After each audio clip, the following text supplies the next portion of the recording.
আমরা গিয়েছিলাম কুয়াকাটার এমন একটি জায়গায় যেখানে দাঁড়িয়ে একই সাথে আপনি সূর্যোদয় আর সূর্যাস্ত দেখতে পারবেন। আরও দেখেছি 200 বছর পুরনো আগেকার নৌকা, যেটা নাকি চাঁদ সওদাগরের নৌকা। কি কারণে এখানকার নামকরণ করা হয়েছে কুয়াকাটা, আর এখানকার বৌদ্ধ মন্দিরে কি আসলেই স্বর্ণমূর্তি আছে। আর আমরা থেকেছি কুয়াকাটার বেস্ট রিসোর্ট সিকদার রিসোর্টে। So hello everyone, welcome to my another blog. এখন ঘড়িতে সকাল 5টা আর আমরা রেডি হয়ে বের হয়ে যাচ্ছি সূর্যোদয় দেখতে। অ্যান্ড আপনাদেরকে দেখাচ্ছি বারান্দা থেকে পরিবেশটা এত সুন্দর, চারিদিকে একদম শান্ত আর এত সুন্দর পাখির ডাক।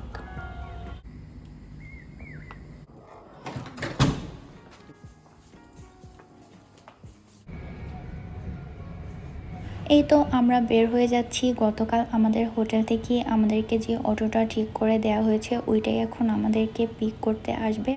এই যে আমাদের অটো চলে এসেছে। চলো। আরিফ ভাই বলে দিছে তো কোথায় যাবো। কাগজের জন্য স্যার। আর ওই যে একটা লাল কাঁকড়া, হ্যাঁ কাগজের লাল কাগজ, ওই একটা লাল কাগজের গেলি লাল কাগজ। হ্যাঁ হ্যাঁ, আর একটা ওই যে রাখাইন পল্লী। জি ঠিক আছে, চলো। কুয়াকাটা কুয়া, হ্যাঁ আর স্বর্ণকুটির মন্দির। যেখানে আমরা সূর্যোদয় দেখতে যাচ্ছি ওই জায়গাটা আমাদের হোটেল থেকে বেশ খানিকটা দূরে, যেখানে যেতে প্রায় 40-50 মিনিটের মতো সময় লাগবে। তো আমরা যেতে যেতে রাস্তার পাশের এই সুন্দর ভিউগুলো এনজয় করছিলাম।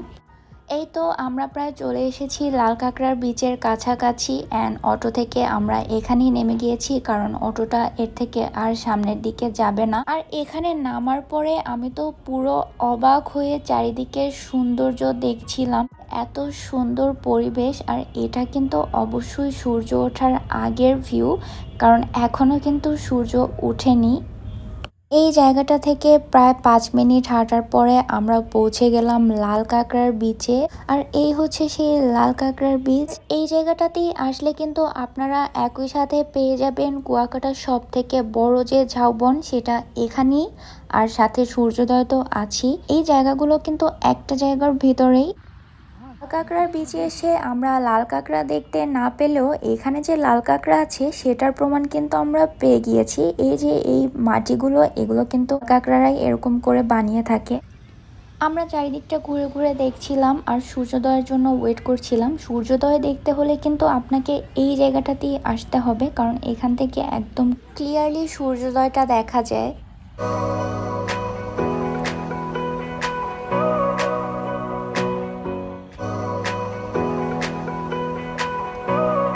সূর্যের জন্য ওয়েট করতে করতে ফাইনালি সূর্যের দেখা পেলাম। অ্যান্ড ইয়েস, এই যে সূর্যোদয় হচ্ছে।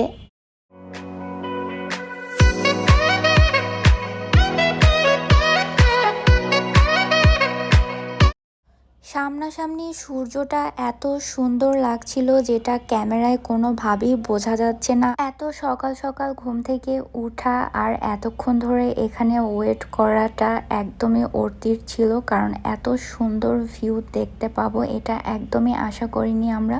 সূর্যোদয় দেখে যাওয়ার পথেই এই জায়গাটা পড়লো, আর এই জায়গাটার কথা আর কি বলবো, এত সুন্দর জায়গাটা ছিল। ওখান থেকে আমরা চলে এসেছি এখন কুয়াকাটার যে বৌদ্ধ মন্দির আর কুয়াকাটার যে কুয়াটা, যেটার নামেই নামকরণ করা হয়েছে কুয়াকাটা, ওটা দেখার জন্য। বাট এত সকাল সকাল আসার কারণে এটা এখনো বন্ধ আছে, যদিও আমরা বলাতে ওরা একটু পরেই এটা খুলে দেয়। আপনারাও কি জানেন ওদের ভাষা? ওই মোটামুটি বুঝি। এরা কি বেশিরভাগই বৌদ্ধ? ওখানে জমা জমি জমিদার সব হলে মগে আবার করে এখানে মগের হলে মানে হেভি শক্তি এলো জোরাল লাগে। এখনো আছে। এখন আছে তবে কম আছে। এখন তো মুসলমান এই ঘুরে গিয়েছে, আমরা কি করতে পারি না। তারপর তাহলে মিলে আবার ভালো গেট খুলছে। অনেক সাবধান। আসুন আসুন দিন। এই টিকিট কত? 20 টাকা ভাইয়া। কয়জন? কয়জন টাকা? 3 জন। তো আমরা টিকিট কেটে ভিতরে ঢুকে গেলাম। এখানে টিকিটের দাম পার পারসন 20 টাকা করে। এই হচ্ছে সেই কুয়া, যে কুয়ার নামেই নামকরণ করা হয়েছে কুয়াকাটা। আর এই কুয়াটা কিন্তু কাটা হয়েছিল খাবার পানির জন্য, কারণ তখন চারিদিকে ছিল লবণ পানি। আর এই কুয়াটা কাটা হয়েছিল কারণ এখান থেকে তারা মিষ্টি পানি পেত আর এটাই তারা খেত। এরপরে আমরা এখন চলে যাচ্ছি এখানকার যে বৌদ্ধ বিহার বা বৌদ্ধ মন্দির ওইখানে। ও কাঠগোলাপ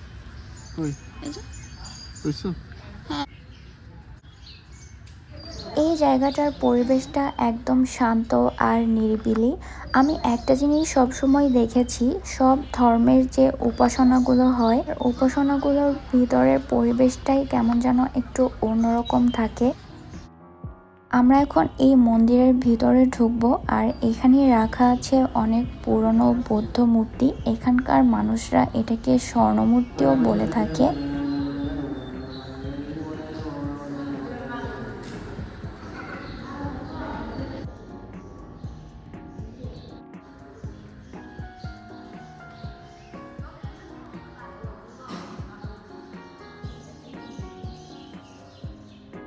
তোমাদের ভাষার বই কিরকম দেখি আছে? আমার বাসায় বই তো এরকম নাই, ওই তো এখানে লেখা আছে। হ্যাঁ, ওগুলো মানে বাংলা উপরে উপরে। বাংলার উপর ওটা কি ভাষা? এটা আমাদের রাখাইন ভাষা। রাখাইন ওরা তো ইয়ার মতন।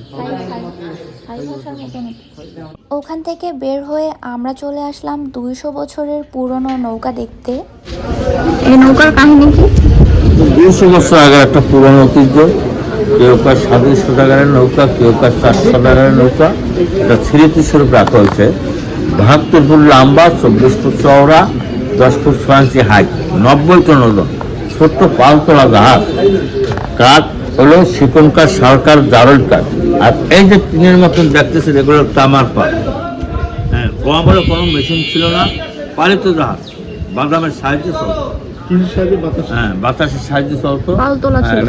পালতোলা জাহাজ। এটা কি ইয়া নাকি? হ্যাঁ, এই শিকড়টাও কি আসল? শিকড়টা আসল। এর সাথে 90 টন ওজন, 72 ফুট লম্বা। 90 টন ওজন? হ্যাঁ, 24 ফুট। এটা কোথায় পাওয়া গেছিল? এটা পাওয়া গেছে এখান থেকে আরো 3 কিলো দূরে ঝাউবন। হ্যাঁ, মালিক ফোন করে উদ্ধার করতে লাগছে 2 মাস। আর ট্রেন লাইন বসাইয়া সেনাবাহিনীর দ্বারা রেল লাইন তৈরি করে আনতে লাগছে 2 মাস। 4 মাস তার উপরে ব্যয় হয়েছে। পিতল। 200 বছর পুরনো নৌকা দেখা শেষ করে আমরা এখন চলে যাচ্ছি আমাদের হোটেলে। আর এটা হচ্ছে কুয়াকাটার রাখাইন মহিলা মার্কেট। সকাল সকাল হওয়াতে মার্কেটটা এখনও খুলেনি, তাই আপনাদের দেখাতে পারলাম না। তো আমরা চলে এসেছি আমাদের হোটেলে অ্যান্ড এখন আমরা যাব ব্রেকফাস্ট করতে। কুয়াকাটার ফার্স্ট ব্লগটি যারা দেখেছেন তারা অবশ্যই জানেন আমরা শিকদার রিসোর্টে উঠেছি। আর যারা ব্লগটি দেখেন নাই তারা অবশ্যই আমার চ্যানেলে গিয়ে দেখে আসতে পারেন। গতকাল ঘোরাঘুরি করে রিসোর্টে ফিরতে ফিরতে আমাদের অনেক রাত হয়ে গিয়েছিল, তাই ওরকমভাবে রিসোর্টটা ঘুরিয়ে দেখাতে পারিনি। তাই আজকের ভিডিওতে আমি আপনাদেরকে পুরো রিসোর্টটা ঘুরিয়ে দেখাবো। কথা বলতে বলতে আমরা চলে আসলাম রেস্টুরেন্টে। এখানে ব্রেকফাস্টে অনেক রকমের আইটেম ছিল, দেখে তো ভালোই মনে হচ্ছে। খেয়ে দেখি এগুলোর টেস্ট কিরকম। এখানে ছিল অনেক রকমের ব্রেড। আর এই পাশটাতে একটা ইউনিক জিনিস দেখলাম, সেটা হচ্ছে চিড়া আর দই। সকালবেলায় এইটা কিন্তু ব্রেকফাস্টে অনেক মজা লাগে। ফ্রুটসের মধ্যে ছিল পেয়ারা। এই পাশটাতে ছিল 2 রকমের হালুয়া, একটা সুজির হালুয়া আর একটা ফিরনি টাইপের কিছু। আর এখানে ছিল বিফ ভুনা, সসেস দিয়ে একটা ভেজিটেবল, এখানে পাস্তাও ছিল। আর এখানে ছিল খিচুড়ি আর 2 রকমের স্যুপ ছিল। তো আমি আমার ব্রেকফাস্ট নিয়ে নিয়েছি। এখন আমরা যাচ্ছি রেস্টুরেন্টের বাইরের সাইডটাতে বসতে, কারণ ওই জায়গাটা অনেক সুন্দর আর বাইরে অনেক সুন্দর বাতাসও হচ্ছিল। তাই ভাবলাম ভিতরে না বসি, বাইরে বসি। বাইরেই তো ভালো, ঠান্ডা। আমি খিচুড়ি খাবো না। না, বাইরের পরিবেশটা এত শান্ত ছিল আর চারিদিকে কোকিল ডাকছিল আর ঠান্ডা ঠান্ডা বাতাস হচ্ছিল। তো আমরা এরকম একটা জায়গায় বসে আমাদের ব্রেকফাস্টটা এনজয় করছিলাম। অ্যান্ড ব্রেকফাস্ট করার শেষে আমি ওয়াটারমেলন জুস আর টক দই নিয়ে নিয়েছিলাম। টক দই খেতে তো আমার অনেক ভালো লাগে। অ্যান্ড সব শেষে আমার হাজব্যান্ড আমার জন্য নিয়ে আসলো ব্ল্যাক কফি। খাওয়া দাওয়া শেষ করে আমরা চারপাশটা ঘুরে ঘুরে দেখছিলাম। রিসোর্টটা আসলে অনেক সুন্দর। কুয়াকাটাতে আই থিঙ্ক এটাই সব থেকে বেস্ট রিসোর্ট। রিসোর্টে আছে এরকম বড় একটা লেক, আর লেকের ভিতরে এরকম সুন্দর একটা ফাউন্টেন, আর এই সুন্দর সুন্দর হাঁসগুলা। আর এই লেকে কিন্তু বোট রাইডও করা যায়। আমরা ভেবেছি একটু পরে আমরা বোট রাইড করব। এখানে ছিল এরকম সুন্দর একটা বাগান বিলাসের গাছ, আর বাগান বিলাস আমার বরাবরই অনেক ফেভারিট। এই গাছটার কারণে এই জায়গাটার সৌন্দর্য আরো অনেক গুণ বেশি বেড়ে গিয়েছে।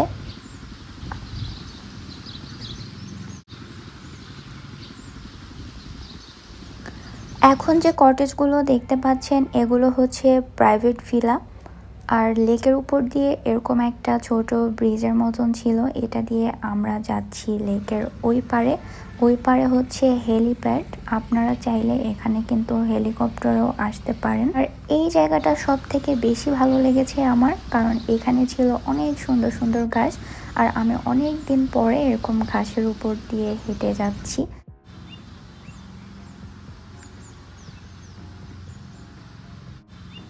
রিসোর্টটা আসলে অনেক বেশি সুন্দর। এখানকার পরিবেশ, তারপরে এখানকার যে খাবারের টেস্টও অনেক ভালো।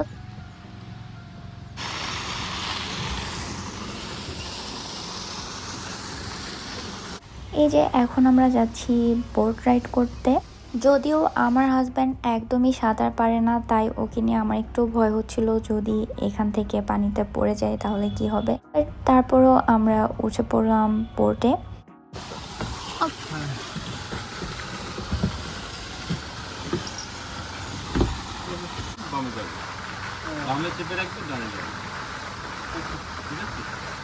পারবা?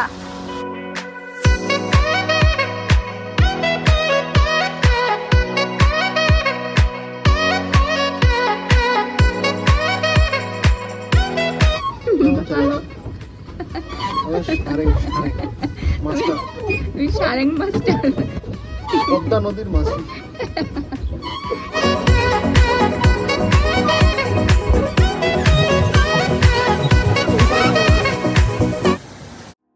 অনেকক্ষণ বোট রাইড করার পরে আমরা এখন যাচ্ছি এখানকার পুল সাইডে, দেখি পুল সাইডটা কীরকম। তো আমরা চলে আসলাম পুল সাইডে। এখানে কিন্তু বাইরের মানুষ অ্যালাউ না, শুধুমাত্র যারা এই রিসোর্টে উঠবে তারাই সুইমিং করতে পারবে। পুলটা অত বড় না হলেও এই এরিয়াটাও কিন্তু অনেক সুন্দর। জাকুজি স্টার্ট করে না?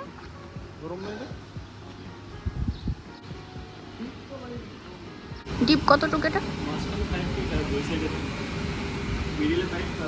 আচ্ছা,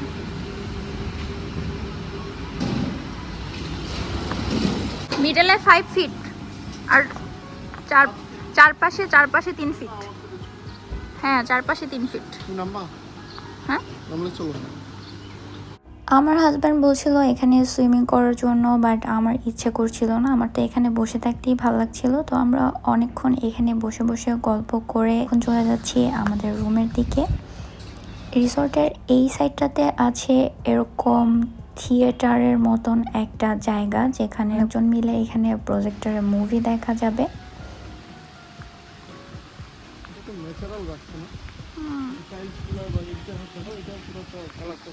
হ্যাঁ, আর এগুলোতে যদি চকচকা কালার করে দিত ফালতু লাগতো।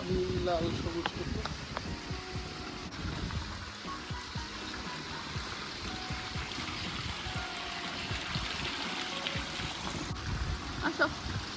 তো এখন আমরা চলে যাচ্ছি আমাদের রুমে। আর আমি চেষ্টা করেছি মোটামুটি পুরো রিসোর্টটাই আপনাদেরকে ঘুরে দেখানোর জন্য। অ্যান্ড আমরা চলে আসলাম আমাদের রুমে। আর রুম থেকে আমি আরেকবার ভিউটা দেখিয়ে দিচ্ছি। আমরা যে রুমটাতে উঠেছি ওটার সামনে থেকে ঠিক এরকম একটা ভিউ, বারান্দা থেকে এরকম ইনফিনিটি সি ভিউ, আর এত সুন্দর চারিদিকটা সবুজ গ্রিনারিতে ভরা।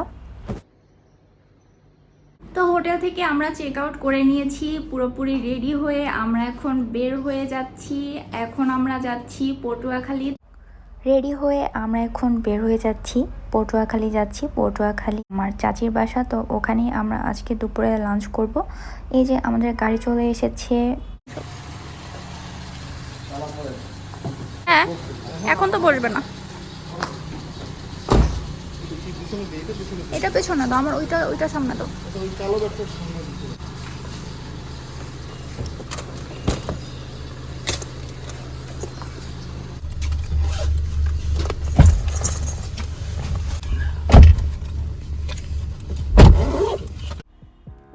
যাওয়ার পথে আমি এই শপটাতে থামলাম। সমুদ্র থেকে তুলে আনা ঝিনুক, তারপরে মুক্তা দিয়ে অনেক সুন্দর সুন্দর জুয়েলারি ছিল, তো ওগুলোই দেখছিলাম। আর দামও কিন্তু অনেক রিজনেবল ছিল। এই যে এখানে পার্লের হেয়ার ক্লিপটাও কিন্তু অনেক সুন্দর ছিল। আর এখানে এই যে ছোট ছোট ঝিনুক দিয়ে বানানো ছোট নেক পিস, তারপরে হাতের অনেক সুন্দর সুন্দর জিনিস ছিল। তো আমি এটা চুজ করি কারণ এটা আমার কাছে একদমই ন্যাচারাল মনে হয়েছিল। ছোট ছোট ঝিনুক দিয়ে বানানো একটা নেক পিস, তো এটা আমি কিনে নিই।